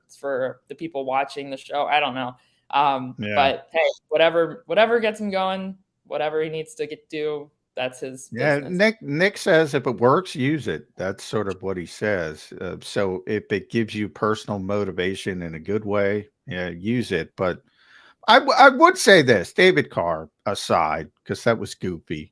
Jalen Hurts was the favorite for MVP, loses one game, and all of a sudden we're talking about benching him for Marcus Mariota for whatever reason. It's absurd. But I do think, Olivia, that Jalen Hurts has reached this sacred cow status where if you criticize him, you're ostracized and set adrift. And I saw an alarming statistic, and I'm going to give you this one. Jalen's rookie season, which doesn't matter that much, but he didn't play that much. It took him 3.39 seconds to throw the ball, which was the slowest in the NFL. 2021, his first season as a starter, slowest in the NFL. 2022, big improvement, 14th, right middle of the pack. This year, second slowest. He's not getting the football out as quickly. And we kind of saw it against the 49ers where he's extending, and he slips. Bad things happen. Now, Jody and I were talking before you came on. You go back and say the Olamide Zaccheaus play and say, look at him making a play. I asked Nick this yesterday. He said it was a good question, but he didn't really answer it. It's like, what's that balancing line? Getting the football out like Brock Purdy or extending plays? And do you think he's shifted a little bit to being too slow again? Mm-hmm. Certainly in the 49ers game, it certainly appeared that way. Absolutely. But then there's other occasions where we see that he has this really strong ability to extend plays. And so you don't want to necessarily take that away from him either. So I don't know what I would do. I'm not going to sit here and tell Nick Sirianni how to handle that, but there is certainly a balancing act there of like, we want to get the ball out quickly. And I think part of that is an adjustment that they need to make in game. If they aren't, if for whatever reason, they're not able to get the ball down the field, extend plays, or they're having issues in that area as they did on Sunday night against the 49ers, then do they pivot to something where they are getting the ball out a little bit faster? I mean, you kind of saw the 49ers do that early in the game. It looked like Purdy was, trying to take his time a little bit and finding his receivers down the field. And they weren't able to get into a rhythm. And as the night went on and they finally start putting their first positive yardage plays up, it was because they started to get into a rhythm. They started to get the ball out a little bit faster. I'm not saying that the Eagles need to be doing what the 49ers are doing, but it's just that I think there needs to be some flexibility potentially in adjusting and trying to take what works, take what is working. And it certainly doesn't help that Dallas Goedert has been out for the last several games. I think potentially getting him back this upcoming weekend can help Hurts get the ball out in rhythm. He is someone that Hurts clearly trusts quite a bit and is usually available sort of in those shorter range options for him. So I'm curious to see how his potential return affects Hurts this upcoming weekend in Dallas. Olivia, if I had told you in August, the week after they signed him, that Zach Cunningham was going to miss the 49er game in week 11, and oh my God, what a price the Eagles would pay for it. They picked him up off the street. They had signed Nicholas Morrow during the actual offseason. Nakobe Dean was going to be their main linebacker this year. Zach Cunningham was a kind of poke and hope guy, but certainly leading into the game last week, we thought they were going to miss him going in. And after the game, we saw how badly they actually did miss him. How important is the return of Zach Cunningham this week to that Eagle linebacking core? I think it's going to be good just to have options. I mean, it's tough when you have to ride with the same two guys for the majority of the game. I know we saw Sidney Brown come in very rarely kind of in this hybrid linebacker role. But aside from that, we saw essentially a ton of Nicholas Morrow and Christian Ellis, because that was who they had. So that this is going to at least give them a little bit of flexibility to rotate some guys, which is what they were doing when Nakobe Dean was healthy, and it was Zach Cunningham and Nicholas Morrow also, in there for them at inside linebacker. So, it's tough. I think Morrow undeniably had a rough game on Sunday, but he has been okay for the Eagles this season on the whole. So it's one of those games that he needs to learn from and kind of flush it. But yeah, I think getting Zach Cunningham back, he has been a solid addition for this Eagles defense this year. I think that will be helpful just, again, to have some fresh legs. And again, like seeing what can Shaq Leonard do this week, how ready will he be? He'll have had the week. So perhaps he'll be on a little bit of a snap count, but it'll be certainly good for the Eagles to have a little bit more depth and just some options at the position to use different guys depending on the matchups that they like. Larger picture on that defense, Olivia. Howie Roseman has done a tremendous job building this roster, this team. But I will say, if you look at it, and some of it's injury related with Avonte Maddox and Nakobe Dean, but bottom line is the Eagles keep adding players, whether it's even Zach Cunningham wasn't here when training camp started. No. And you got Bradley Roby coming in season, Kevin Byard coming in season. Shaq Leonard's got to get up and play some this week in 3 days. A prep.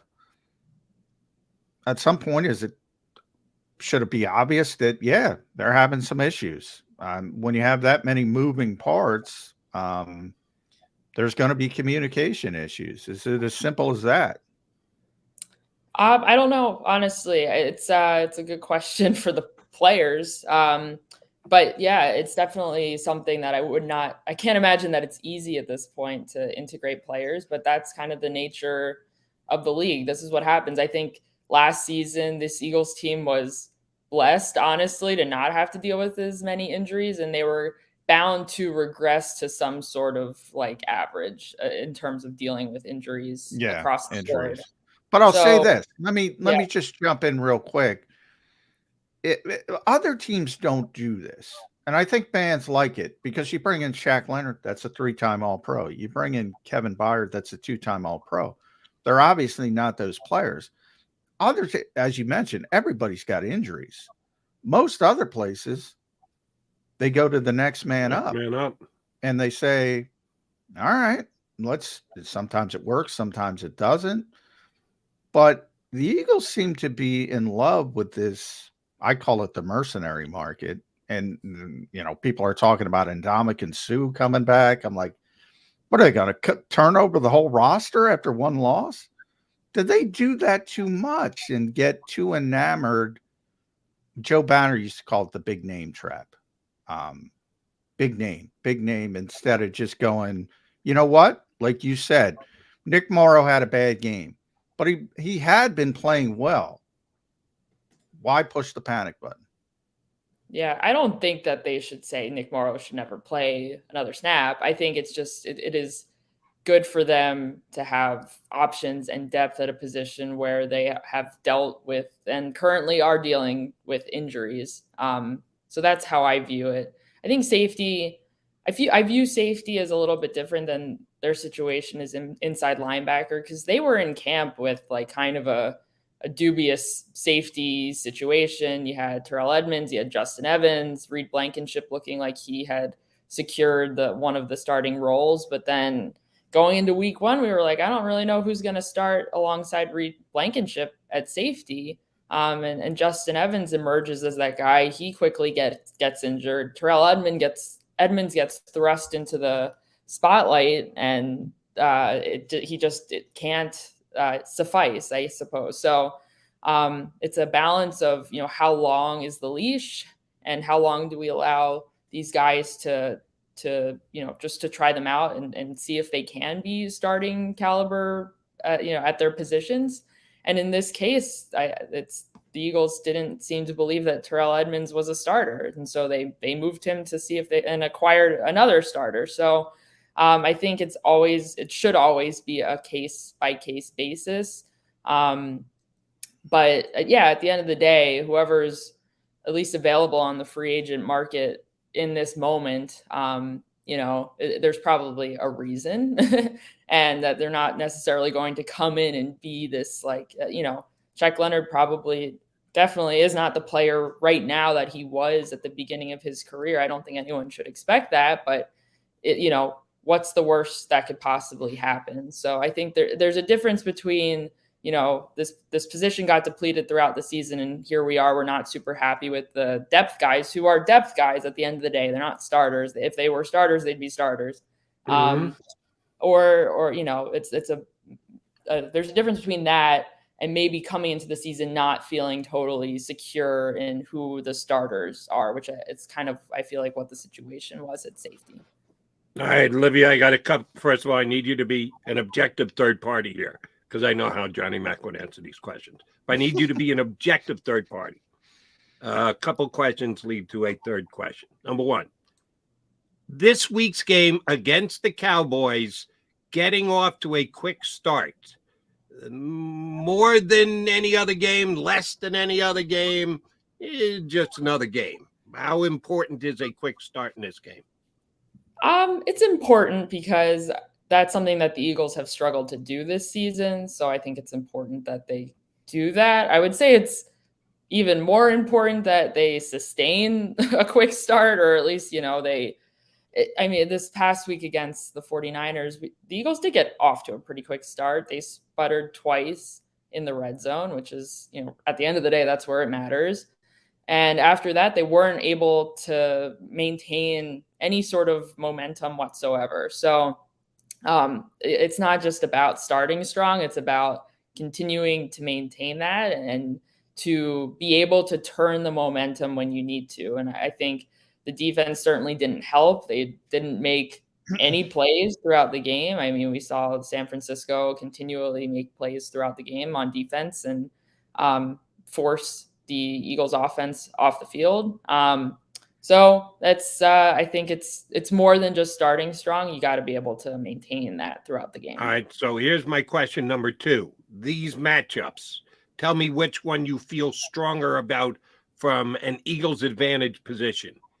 Eagles offense against the Cowboy defense, Cowboy offense against the Eagle defense. Where do the Eagles have the bigger advantage? I mean, it's tough. This is a good team. You know, I'll always take, just in general, the Eagles' trenches, both offensively and defensively. I think the Eagles' defensive line has hit a little bit of a plateau, so I'm very eager to see what happens in this upcoming game, both kind of in the interior and on the edges. So I'll always take, I think, the defensive line over this Cowboys offensive line. And Maybe you're not understanding my question. Where do the Eagles have a bigger advantage? Their offense against the Cowboy defense, or their defense against the Cowboy offense? Which of those two matchups do the Eagles have a better advantage in? I think I more so look at it as like positionally than I think one has the. You don't want to answer my question. Just say stupid question, Jody. Move on. Here's the reason I was asking the question, because it's a stupid question, Jody. Yeah, I know. That's what I knew McMullen would say. Here's the point I was trying to make. I think the Eagles' offense against the Cowboy defense is more advantageous than the Cowboy offense against the Eagles defense. The Eagles defense is not playing well right now. I would always take the Eagles offense. You would always take the Eagle offense. Then here's the question. They go out for the coin flip. They flip it. The Philadelphia Eagles win. What should they do? Say, give me the ball. Give me the ball. They will not. They will say, we will defer. We will give it to the Cowboys first. So when the Cowboys go down the field and CeeDee Lamb has 4 grabs for 62 yards, including a touchdown, just remember you heard it here first. They should have taken the ball. Full disclosure, Olivia, Jody loves, he wants people to take the ball at the start. That is absolutely, positively not true. I'm going to defend myself here. The fact that the Eagles do it out of rote, it doesn't matter. The sky could be falling. Chicken Little could be on the sidelines going, take the ball, take the ball, take the ball. Doesn't matter. The Eagles just automatically say, we'll defer. And I think there are certain weeks with the matchup taken into consideration where you say, it's better that we start with the ball. We need to establish the fact that we're going to stick it down their throat. We're going to go. That's my big bugaboo. Is that there's no thought in it whatsoever. That's for crappy teams. Crappy teams have to think that way. The Eagles think they're really good. Now, sometimes the Eagles might have a little too much hubris, Olivia, and think they're too good. Like this week, I say, they're going to put Lane Johnson and Jordan Mailata on an island because they always do, because they're really good. And they say, all right, go get them. Nick Bosa, Micah Park, doesn't matter. Lane, go get them. Sometimes I think there's a little bit, there should be a little bit to be malleable, but this is not the week. The 49ers expressed it. They sandwiched intermission. They scored a touchdown at the end of the second quarter, and they came out and got the ball in the third quarter because they deferred, and they scored another touchdown. And they won the game. That's what you're trying to do when you defer.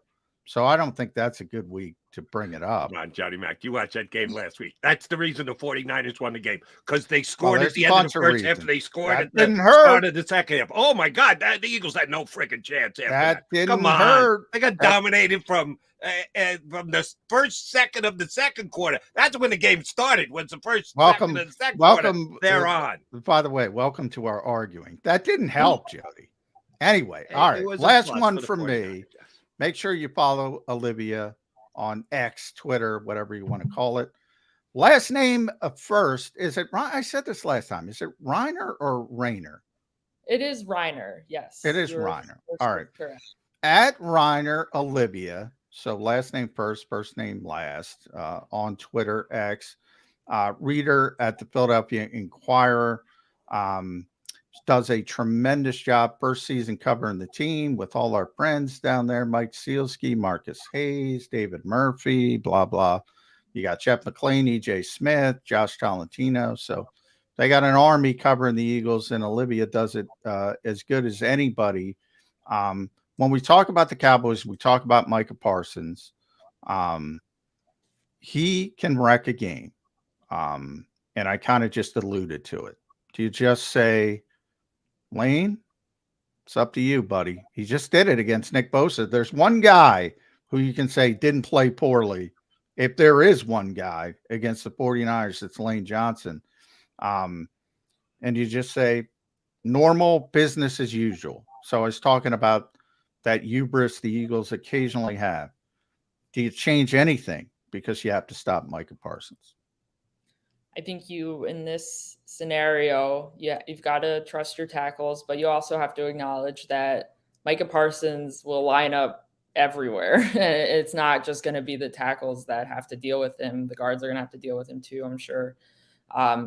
Jason Kelsey's going to have to help out in some areas too. So I think it's a matter more so of communication and just knowing, how the line needs to kind of adjust in the moment. But yeah, it's a tricky game because then, if you double him, then potentially you're leaving somebody else on block. So there needs to be good communication and trying to figure out exactly how to approach him. But at the end of the day, I think, if he is lined up on the edge, then the tackles have to be able to do that. Obviously Lane Johnson is coming off of a really impressive game against Nick Bosa, and he continues to prove that he's capable of. We've known this about Lane, but he continues to show that he is capable of going up against the league's top edge rushers and winning those matchups. I think Jordan Mailata at times has had his moments throughout the season, but he's also incredibly talented and good at what he does too. So I think, again, I'll always pick the Eagles, their line play over, the Dallas over Dallas's or really most opponents throughout the league. And I don't really see this matchup as anything different. Other than it's in that house and they've won 14 games in a row. Roster to roster, I like the Eagles too. That place we'll see about on Sunday. Olivia, great stuff. We appreciate much your hopping in today. Have a safe flight down to Dallas and back. We'll be reading you all weekend. Of course. Thanks, guys. Our pleasure. Thanks, Olivia. Olivia Rainier from the Inquirer here with us on Birds 365. All right, Johnny Mac, Jody Mac, come back, put a bow on the show. Football Thursday here on Birds 365.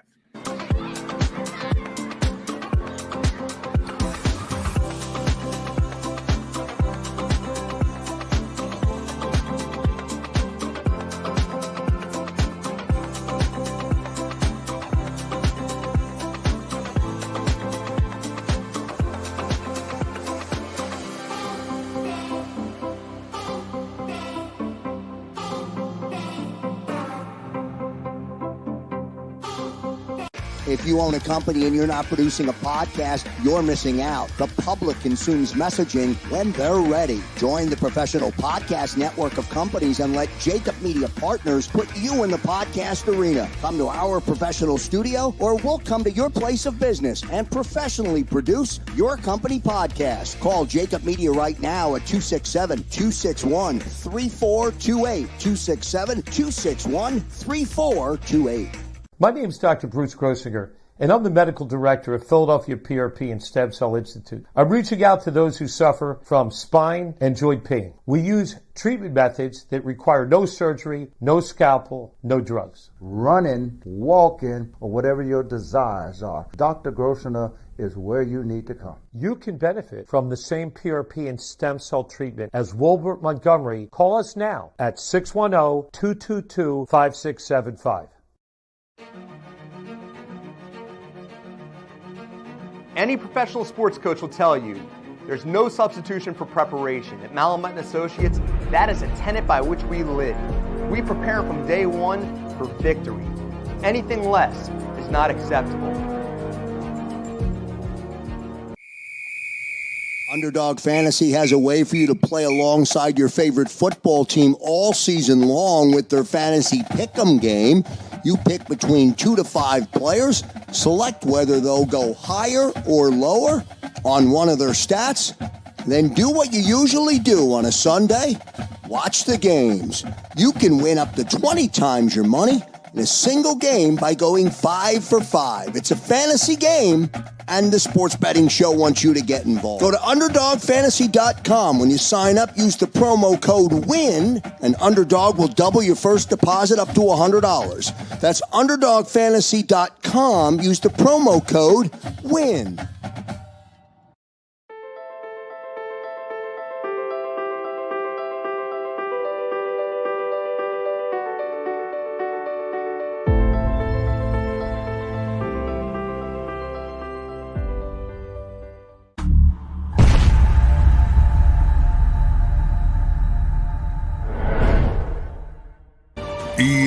EAGLES, Eagles.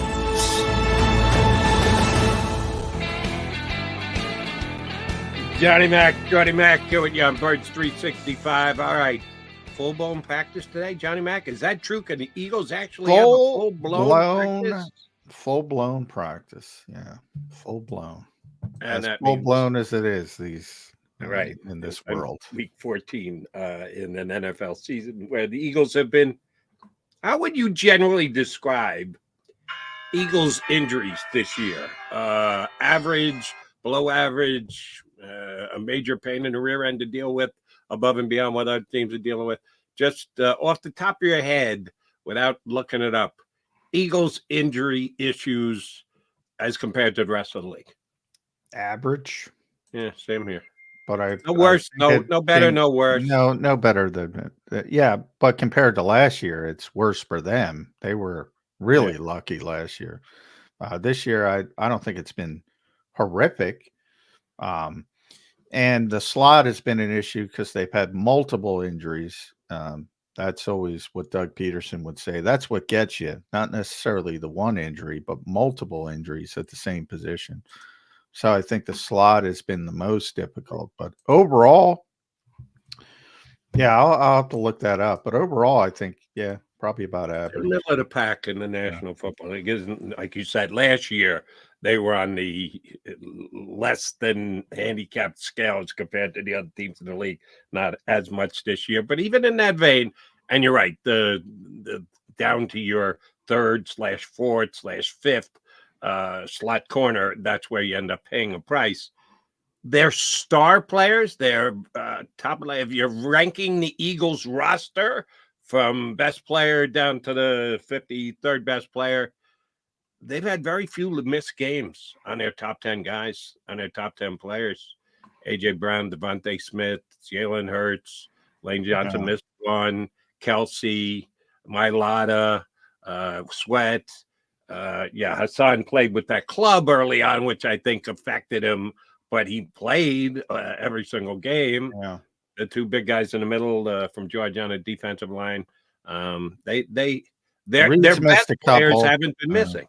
No, Reed missed a couple. Slay didn't Slay miss one? Slay miss a game or Slay miss part of a game? I think Slay started every game. Yeah, you're probably right. I remember he was banged up out of nowhere, and I think he missed the. I think he missed one game, but I have to double check. Missed practice. I remember that he was out of practices, but I think he got ready. Yeah, for the most part, Reed's missed two. So yeah, I don't think it's been out of character compared to the rest of the league. And N'Kobe's a big injury because it's season ending, but was he really playing that well? Right. I mean, I'm the biggest N'Kobe. I know. You know how big a N'Kobe deep fan I was from the draft last year, this year, whatever. When the season started, I wouldn't. You did the whole thing with Eddie Kratz ranking the Eagle players. Yeah. Where did you guys have N'Kobe Dean before the year started? I don't remember, but we had him in the top 25 this time. 25, not in the top 10. No.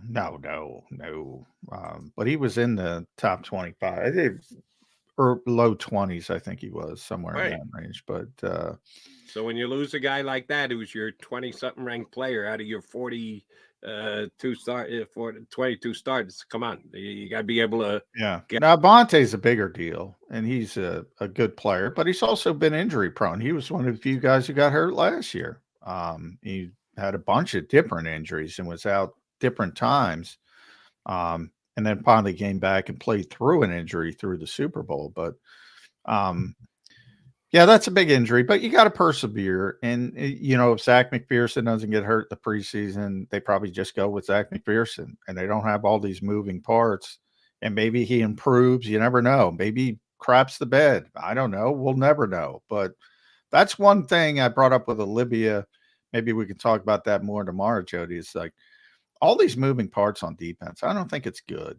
I mean, I just don't think it's good. There's no chemistry.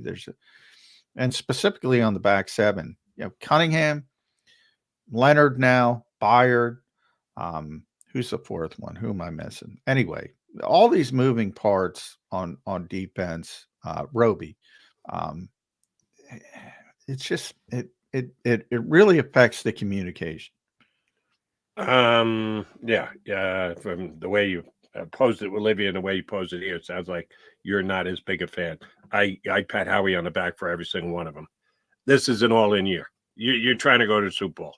If you've got guys that you plugged in and you did not like the way they look, no matter what your commitment to was, draft pick, salary, whatever. It's difficult. I don't disagree with your sentiments because as the general manager, I have to go out and get the team a better player. Yeah. My only thing is, and there's no way you can prove it. It does. If you put Eli Ricks or Sidney Brown in the slot and just leave them there, it's the old Jim Schwartz startup cost. Do they get better? Maybe they don't. Maybe they get worse. We'll never know. Like Nick Morrow was playing well, and he has one bad game, and now Shaq Leonard's going to be in there. Maybe he's better. I don't know. Nick was playing pretty well. The safety has Kevin Byard. I thought he was going to be better, to be honest, when they got him. Has he been that much better than the amalgamation of Justin Evans and Terrell Edmonds? Looks the same. Statistically, they've gotten worse. Now they played better teams, so I don't know where, but I hear your sentiment. Yeah, get a better player. And it's definitely an all-in type thing. And maybe they get through this and things start to settle down. But I thought at the bye things would start to settle down. They haven't. So it's a little bit of a concern. Or is it the fact that they played they played a really and the 49ers are just better than they are? They found ways away with the throw it into the pot squad, beat the Dallas Cowboys. But it's not just, the 49ers. I'm okay with that. Am I going to go last week? Oh, they lost last week because Howie Roseman's moving guys in and out. No, they lost last week because the better team won, and the 49ers have a better roster. But it's not just the 49ers. It's been getting progressively worse. Yes, it's spiked against the 49ers, but the third down specifically, because Nick Sirianni stresses it so much, the third down defense and the red zone defense is getting progressively worse. And then you had the big spike against the 49ers, but it hadn't been getting better before the 49ers got here. We should get a much more focused answer to that this week. Good opponent on the road. Got to improve. Got to be better than you did last week against the 49ers. That's for damn sure. Otherwise, they are going to lose their second consecutive game. All right. I'm going to be here tomorrow. You going to be here tomorrow for at least the first hour? Yeah, first hour. Then Billy C. We're taking his time right now. So we will kindly move aside. McMullen and McDonald back here on Birds 365 tomorrow in 2-2. You've been listening to Birds 365, the destination for the passionate Eagles football fan who bleeds green. If it's Eagles football, we're talking about it. Debate, inside the locker room, and guests that are some of the greatest football minds from around the region. We hope you enjoyed the show. We know we had a blast. Make sure to like, comment, and subscribe, and we'll be back soon. But in the meantime, hook up with us on social media at JAKIB Sports. See you next time on Birds 365.